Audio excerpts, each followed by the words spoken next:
Welcome, dear viewer. I hope you are having a wonderful night. Tonight, I'll be telling some terrifyingly scary stories. I hope you are warm and ready. Let's begin. I get shot at a lot, but it isn't what scares me about this job. When I arrive at a home and see someone burst out of the front door clutching a rifle, I know what to expect. They have something to lose. They're scared, and they don't know what to do. So I tell them. I give them resources to fight back. I refer them to law firms that do pro bono work, government bodies and charities that can help them get back on their feet. I speak calmly and with empathy, and people listen. Some even thank me as they pack their things up and drive away. The suicides are harder to deal with. I get at least 3 or 4 a year. And people who kill themselves out of spite really go all out on the spectacle. The harder it is for the bank to clean up, the better. And people assume the bank puts their house on the market the second it's seized. But a house can sit forgotten for years before I'm sent to look it over. Lone bodies swinging in empty living rooms, flesh like melted candle wax from all that time left in open air. I find it profoundly sad. These people lay themselves out like a spiteful diorama, and then no one turns up. They slit their throats while clutching eviction notices, and by the time I arrive, the blood has dried and the ink has faded. The worst ones don't just hurt themselves, they hurt their loved ones too. Suicide pacts are more common with the elderly, but they aren't always octogenarians. Families too. It's rare, but it does happen. In a sun-baked house with drawn curtains. So much time passed in the dry autumn heat that their skin turned paper. Thin, receding lips, black toothless gums are born in a rictus grin. What a thing to see staring out of a crib. Each house is its own apocalypse, its own ruined city for me to wander. Whiskey in the toilet's cistern. Fentanyl is under the bed. Bills past due. And it doesn't just end with the people we kick out. These places are empty, so you'll often get squatters, usually harmless. Not always. Some have the potential to be thoroughly lethal. Stringy men and women with flinty eyes and missing teeth come bursting out of moldy old blankets and indoor tents, slashing box cutters wildly at the air. You could play tick, tack, toe on my forearms from all the defensive wounds. Even when they've moved on, the things they leave behind aren't exactly safe. Fumes from homemade labs can rot your lungs, and hive-positive needles stuffed down the sides of old sofa cushions wait to prick curious fingers. And the cooks get really paranoid about being robbed, so they like to rig their homes with traps. They get inventive with whatever's lying around. Shards of glass on spring, loaded broom handles trick floorboards over boxes of razor blades. Shit. Smeared knives are hidden beneath false windowsills. Every now and again, I find a trap that's been set off. A baseball bat was rigged to lash out at anyone entering the kitchen. Blood and hair dripping from the bent nails, hammered into the wood. No sign of the poor fucker who set it off. Just a grisly trail of gore leading out of the house and into the nearby woods. The most likely candidate is the guy who set the trap. These addicts stay up for days and pass out. Then when they wake up, the first thing they do is head for their stash, not remembering what they left behind. One time, I found the guy lying a few feet away from his own trap. He kept his money in this old metal lunchbox at the back of a cupboard, and he'd rigged it so anyone reaching in would get a hell of a surprise. The blade went in at his elbow and left just below the knuckle on his thumb. No helping him after that. He died bleeding out on his late grandmother's cold linoleum. What an awful way to go. And his little lunchbox. On the ground and empty of everything worth taking. Police reckon someone was with him when it happened. They must have gotten scared, so they took the cash and left him to die. It'd take a full month before I found him, and no one even reported him missing in the interim. You'd think the kid would be angry, but he wasn't. He just looked like he was scared. 19 or going through withdrawal and dying slowly. Curled up like a baby. One hand gripped his open wrist. You can't trap the ocean in your fist. It leaks through your fingers. That kid knew what was coming. I could see it in his eyes. Terrified. Meth is a hell of a drug. These poor guys fry their brains out in the middle of nowhere. I can't even begin to imagine what they think they see out there. What visits them in the dark? I found this trailer once that had been rigged with damn near 100 traps. They weren't particularly sophisticated, but they were numerous, vicious, and desperate.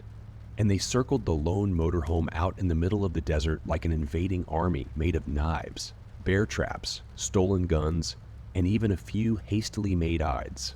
It took me and a bomb squad a week just to get to the front door. And by the time we opened it, we were all fairly certain of one simple fact. This place hadn't been rigged to keep thieves out. Whoever had set the traps had been scared of something leaving.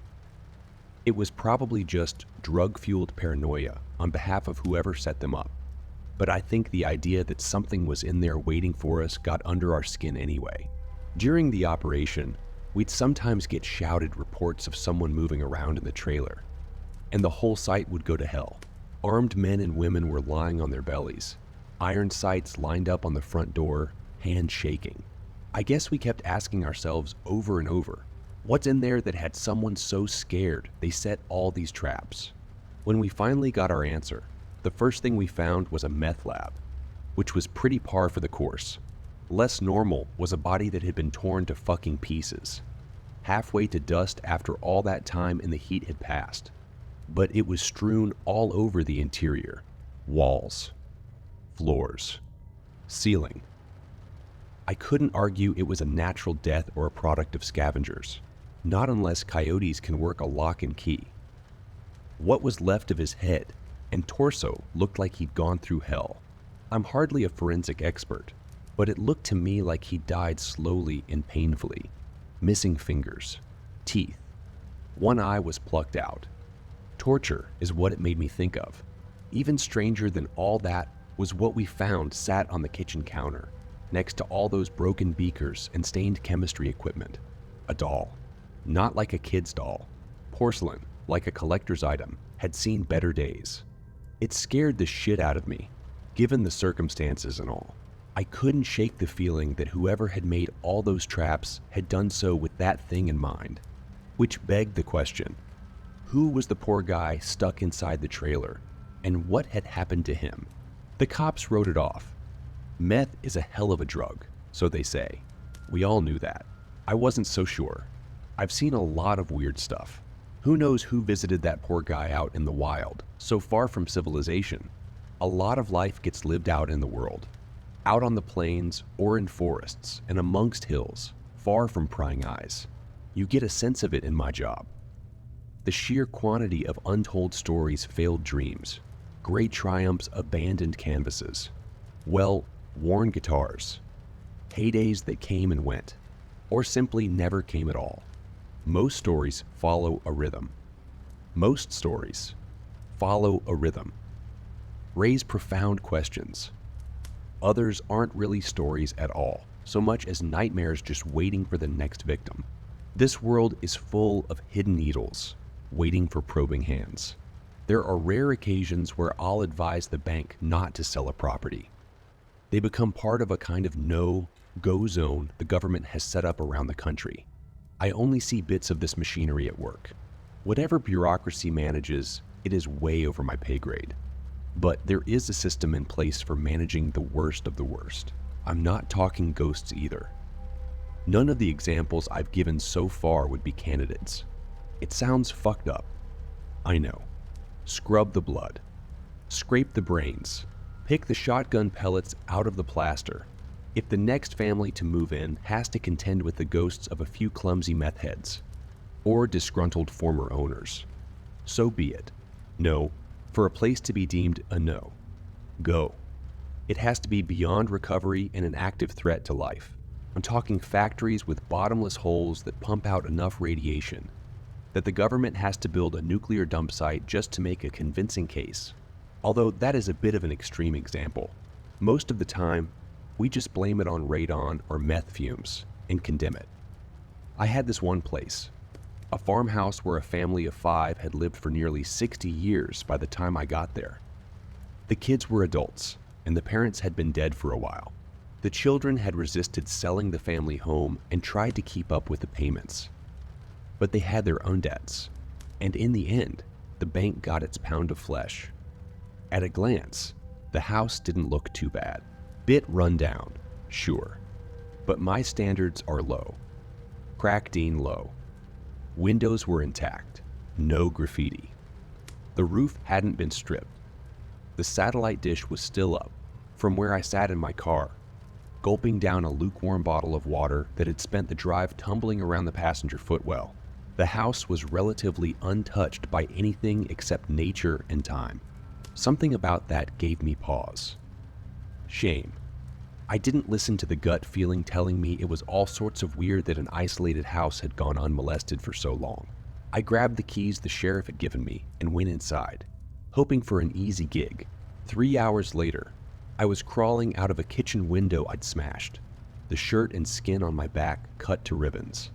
I stumbled to my car, my chest near bursting from the pounding of my heart, and my eyes fixed on the empty window frame I'd just escaped. A lone figure, barely visible with the bright sun in my eyes, but still too substantial to be a mere ghost. My wounds were a testament to that.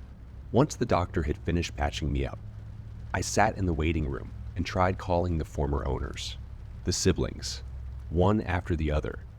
I wanted to know who had attacked me and if anyone knew what I was walking into. There'd be hell to pay, if so. The oldest son was the first to answer. I didn't go all in right away. I asked probing questions and took my time before I mentioned the basement.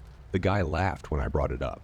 He told me he hated going down there as a kid because he'd hear the weirdest noises, like someone moaning. They all thought a ghost lived down there in the dark, and to keep them from hurting themselves or playing around with stuff they shouldn't, their father embellished this ghost. Give it a name. Marion, he called her. Marion lived in the basement, hiding among the crates of old photos and clothes.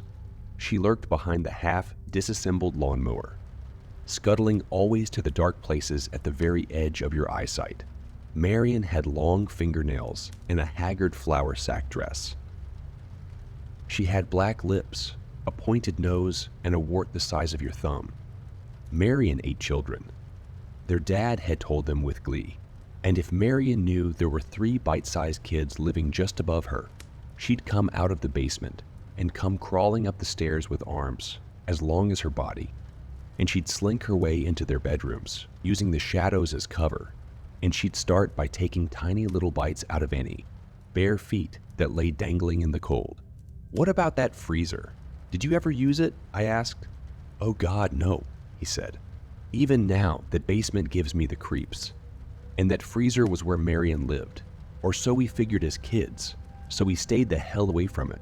It was just always there in the back, looking old and forgotten. I think Dad used to go hunting when we were little, and that's where he'd keep the meat, but he phased all that out before I'd turned 5. He seemed sincere, so I didn't tell him what I'd found in the house at the end of my inspection. He didn't know that behind that freezer was a false wall, and behind that wall was basement number 2, homemade. God knows how the father managed it with no one noticing, but he dug it out and made a private, soundproofed space.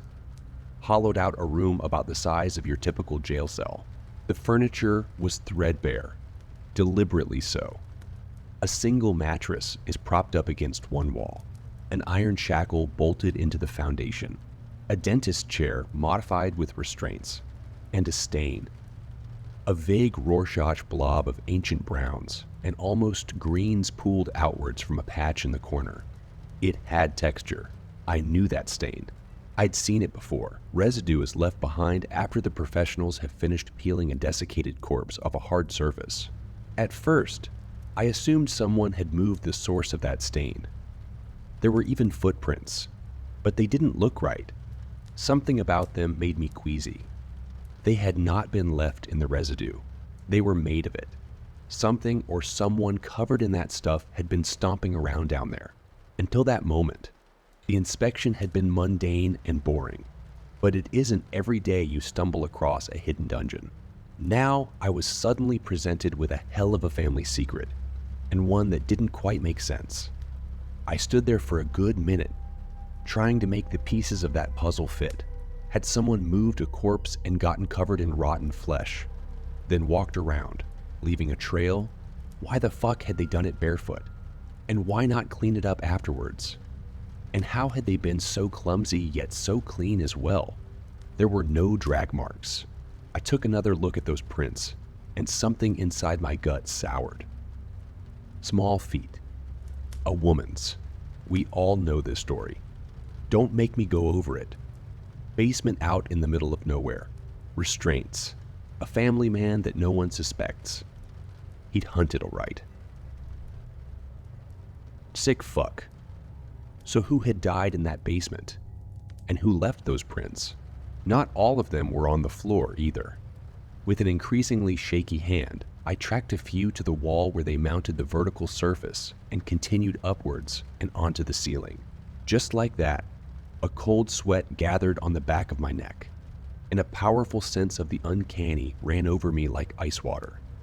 Somewhere overhead, the wind blew and the boughs of trees groaned in the yard. Sounds of another world. I could see it in my mind. Up there, not far away, my car is sitting in the shade.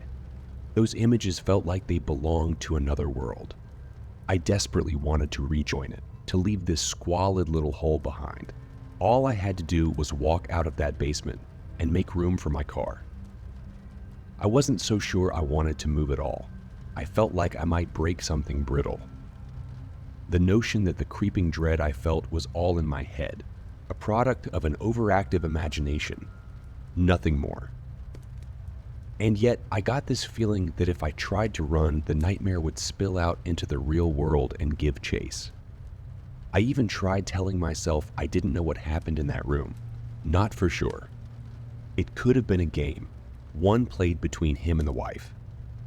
But then I looked at the chair again, at the cracked and frayed leather of ancient straps. There were teeth marks on some of them. I took a deep breath and regained control of my legs. Unless I saw something alive down there, I had to assume I really was alone down there. So I turned and began to walk, eyes forward, my mind steeled against the myriad of little groans and creaks that felt as if they followed me, going from shadow to shadow. I couldn't stop myself from filling in the blanks of that basement's history, even as I told myself to stop. Maybe she died first. Maybe he did. Maybe he got bored and left her to starve.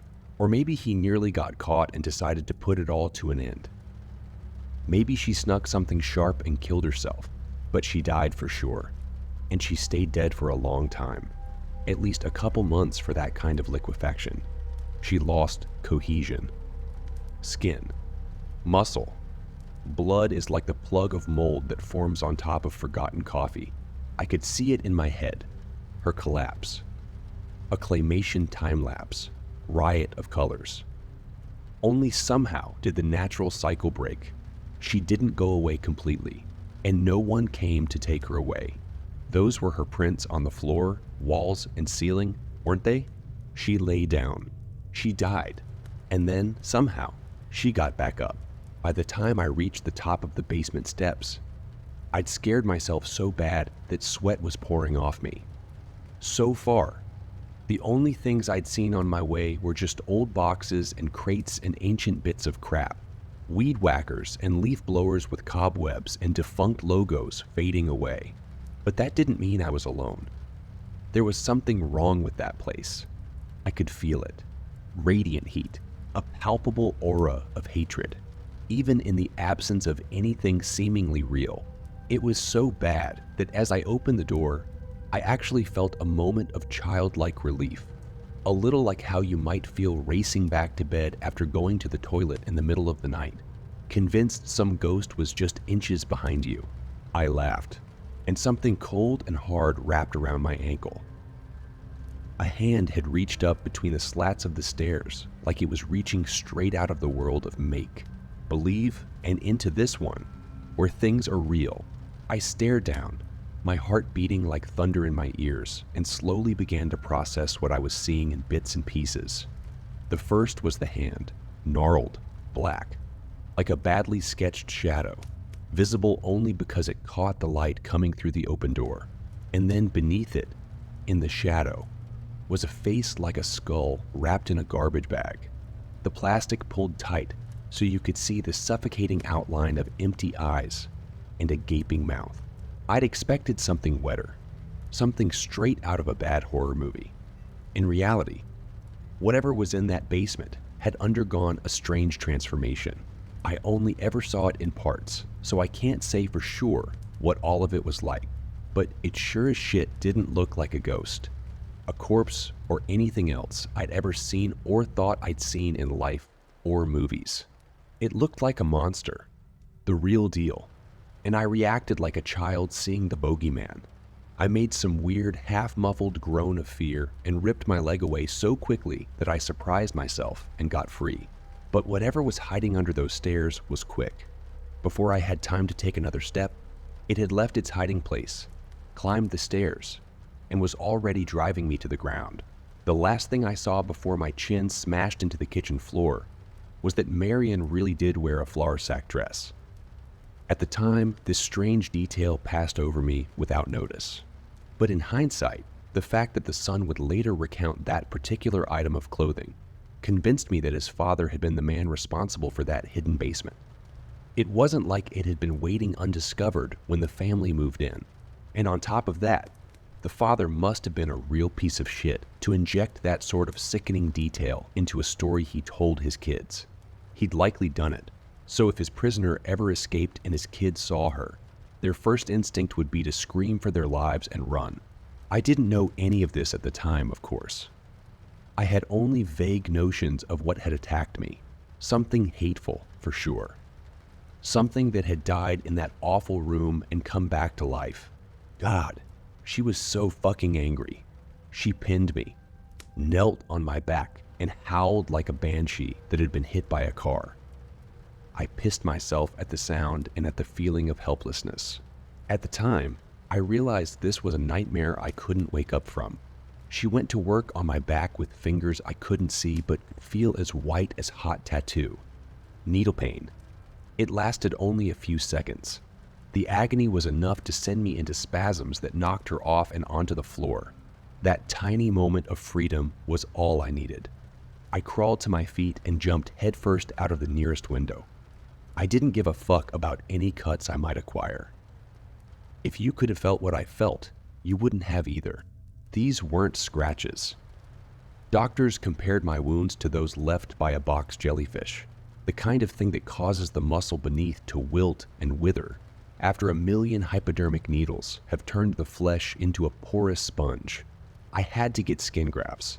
I had to get rid of my car because they couldn't scrub what I'd left of my skin from the leather seats. Even now, my back looks like I was run over by a mower. It still hurts when I put my top on each morning. Somehow, they're not even the worst of my wounds, just the biggest. The most visible, at least those scars, made it easy to convince the bank not to sell. Normally, it takes a lot of effort, but they took one look at the doctor's reports and agreed to condemn them thoroughly and pass the land on to whatever strange governmental department handles this kind of thing. That particular house has been left to crumble. No piece of paper, deed, or mortgage payment is taking it back from Marion. We can only shut it off. The land is fenced, and every window has been slapped with so many toxic gas signs that I can only hope no one else is stupid enough to ever go back inside. Looking back, I really should have listened to my instincts. Squatters don't leave a place alone without good reason,